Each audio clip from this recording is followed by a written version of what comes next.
Hello guys, welcome back to our new blog. দিনটা ছিল 7th ফেব্রুয়ারি আর ওই দিন ছিল আমার জন্মদিন। এই সুন্দর ড্রেসটা আমাকে দিদি দিয়েছিল আর এর সাথে দিয়েছিল এই সুন্দর কানেরটা আর তার সাথে হচ্ছে ওয়েস্ট ব্যান্ড।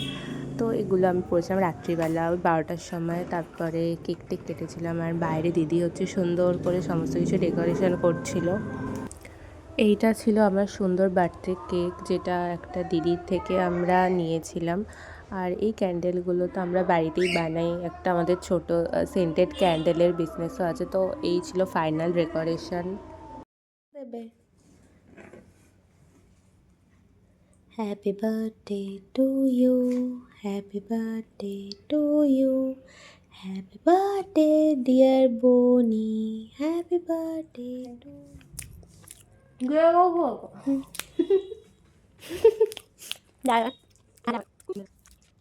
ভালো কথা। Thank you for everything. এবার ঘুমিয়ে পড়। হ্যালো গাইস, এখন আমরা কেক খাবো। তো এখন আমরা কেক খাই, বাদ বাকি ব্লগটা ঘুমানোর পরে কালকে দেখবে। টাটা। এটা ছিল পরের দিন সকালবেলা। ঘুম থেকে উঠে চা খাওয়ার পর আমি বানিয়েছিলাম হচ্ছে সিমুই, আর দিদি ওর অর্ডারের ক্যান্ডেল বানাচ্ছিল। তো তারপরে আমরা স্নান করে রেডি হয়ে একটু বাইরে খেতে যাই। আমাদের ওখানে একটা সাউথ ইন্ডিয়ান রেস্টুরেন্ট আছে তিরুপতি বলে, যেখানে আমি প্রথমবারই যাই। খুবই ভালো ছিল এই দোসাটা। আর আমরা নিয়েছিলাম চিলি বেবি মাশরুম মনে হয় ছিল। যাই হোক, তো তারপর বাড়ি এসে একটু মিষ্টি খাই। আর এই কেকটা হচ্ছে পূজা দিদি আর দেবরাজ দাদা পাঠিয়েছিল আমার জন্মদিনের জন্য। এই সমস্তটাই ওদের প্ল্যান ছিল, দিদি জানতো, কিন্তু আমার সামনে এমন নাটক করছিল যেন কিছুই জানে না। তো যাই হোক, আমি বুঝতে পেরেছিলাম কিছু একটা চলছে ওদের মধ্যে। তো গিয়ে আমি কেকটা নিয়ে আসি, তারপরে কেকটাও কাটি।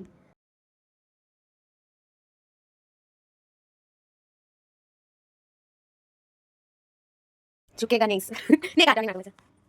Happy birthday to you, happy birthday to you, happy birthday dear Boni, happy birthday to you. এটা তো দেখা যায়। হ্যাঁ আমাকে তো কালকে দেন, আগে নিজে একটু খা, তারপরে আমি খাবো। সেই হতো সেই। এরপরে সন্ধেবেলায় আমি একটু রুটি বানিয়েছিলাম রাতে খাওয়ার জন্য, আর ছিল আলুর দম। আর ওই সকালে যে বেবি চিলি মাশরুমটা খেতে পারিনি, ওটা নিয়ে চলে এসেছিলাম, ওটাই খেয়েছিলাম। আর এত কিছু যেটা রান্না দেখছো, এগুলো মা আগেই আমাকে করে খাইয়েছিল, কারণ আমি জানতাম জন্মদিনে আসতে পারবো না বাড়ি। তো টাটা, দেখা হবে পরের ভিডিওয়ে।